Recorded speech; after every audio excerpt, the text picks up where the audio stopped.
How's it going, everybody? Welcome back. Let's take a look today at the SDCC exclusive 2-pack of He-Man and Skeletor, the 40th anniversary of Masters of the Universe. Quick look at the mailer. The Ring of Absolute Power. We have He-Man and Skeletor. I'm digging this sketch a little bit more. And something that I thought was kind of cool, it lists He-Man as being taller than Skeletor, right on the package. And I thought that was pretty cool. Inside of the mailer, we have this super awesome, kind of like treasure chest style of box, you know? And on the front of the chest, you have this shield, which is really stiff cardboard, and it has some great detail that has some great texture on it. This helmet comes with the new Eternia He-Man, and that is really cool. We'll look at that in the comparison.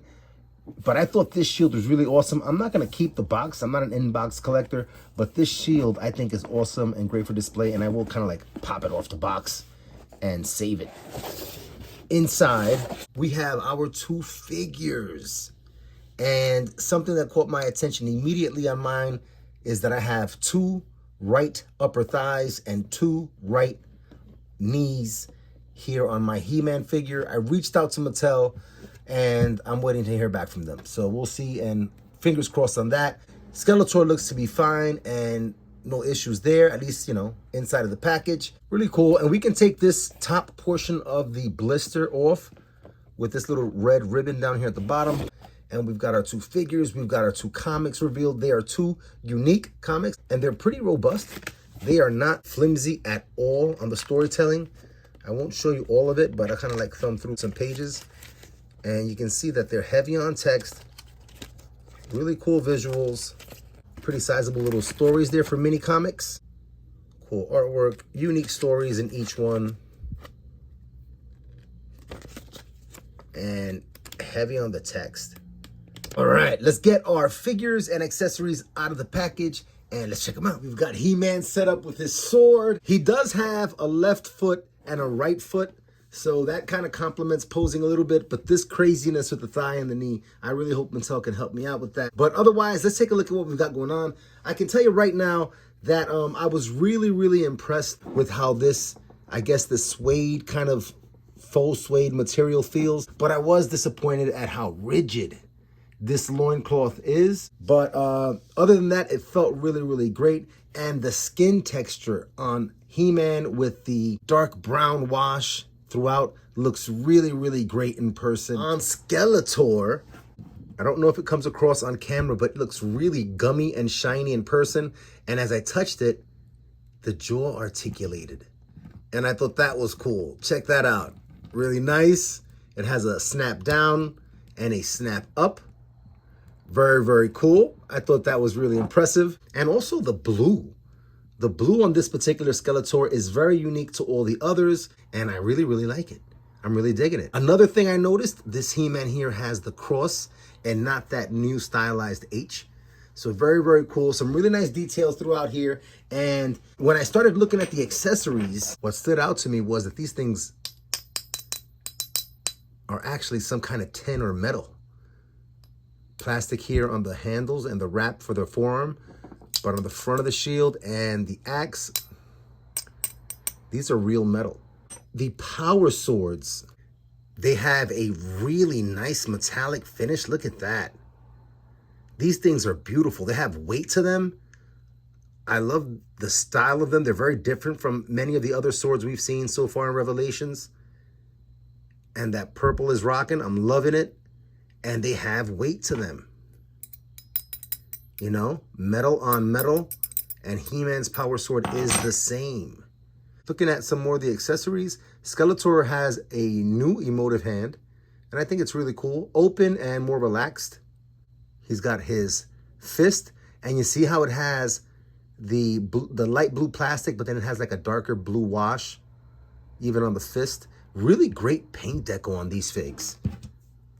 He-Man comes with a slap in the hand, and he also has a fist, horizontal hinges, The hand that He-Man holds the power sword with does have the vertical hinge. So that's really, really cool. We have the Ring of Absolute Power. This is the artifact of invincibility. And this power can be yours if you have this set. This opens up.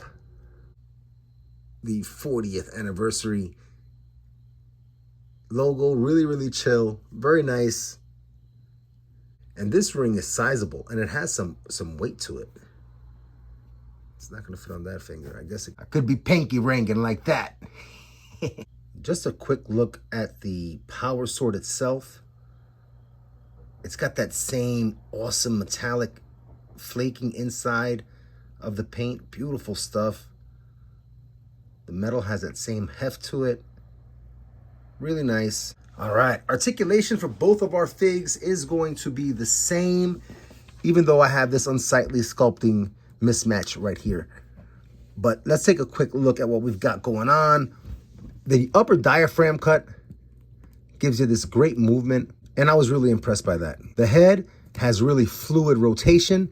There's no stickiness like I've had on some of my other Revelation figs. You've got a little bit of tilt to either side, but you've got some decent look down, and you've got some decent look up. The diaphragm cut is going to give you some good movement. It'll give you some movement forward, and it'll give you that much movement backward. Really, really nice. You do get a little wobble from side to side, but it doesn't really stick at the diaphragm cut, and you do have rotation at the waist. The shoulders are going to give you 90 degrees, really, really cool. You've got rotation at the shoulder, rotation at the bicep. You do have your double jointed elbow, really cool, and a horizontal hinge here on the left. That gives you some rotation. Here in the lower part of the body, this is a really stiff loincloth, so you're not going to get easy movement forward because this thing is really stiff, but you do get some good range. You do have your double jointed knee. Very, very cool. It is pinless, as are the elbows. And in your ankle, you see you have some great down with the toe and some relatively decent up with the toe. You have your rotation at the upper thigh, your rotation here at the upper calf. Great rockers on these Revelation figs. So they really have our outstanding articulation. Absent the ab crunch, their articulation is on par with what Marvel Legends has going on. So very, very cool stuff. And you're going to see similar articulation on our friend Skeletor here. So let's jump straight into our comparison for today. And what I'd like to do is bring out a little bit of the old. So I've got our Prince Adam, Motu Classics, and our Super 7 Filmation Skeletor. And this might be my favorite Skeletor ever. And we'll get them side by side there to give you a close look. I just love the Filmation head portrait really very much. And the blue and purple they went with look absolutely great. You know, you see that it's not a perfect blue match and it's not a perfect purple match. Tons of different purples at Skeletor's disposal. Very cool. Love this Skelly. And I'll bring them back over here. And the side-by-side there of our He-Man and Prince Adam. This is a tall He-Man. This is a really tall He-Man, and he's towering over our classics Prince Adam. And that's pretty impressive, you know. And what is already a very muscular figure in the classics looks small next to our new He-Man. Very cool. And last but not least today, I'd like to bring out a Motu Origins Faker on the blue team. Give us a little sense of scale, and also just for how things have remained the same with the overall sculpt and presentation of the old Origins figs, but they've also changed, and they've changed well with the times in terms of the advanced articulation. And on the He-Man side, I will bring out the Motu Origins He-Man and get him there next to his big bro. All right, very, very nice little group photo. I say this every time I review a Revelation or Origins figs. It seems like But you know what? It is really awesome to have Motu back. I think these are great figs. You can be the judge for yourself. And heck yeah, these are very cool times to be a Motu collector. As always, everybody, I have a lot of fun taking these times out to share with you guys, and I hope you're able to keep coming back and share some experiences too. Until next time, take care.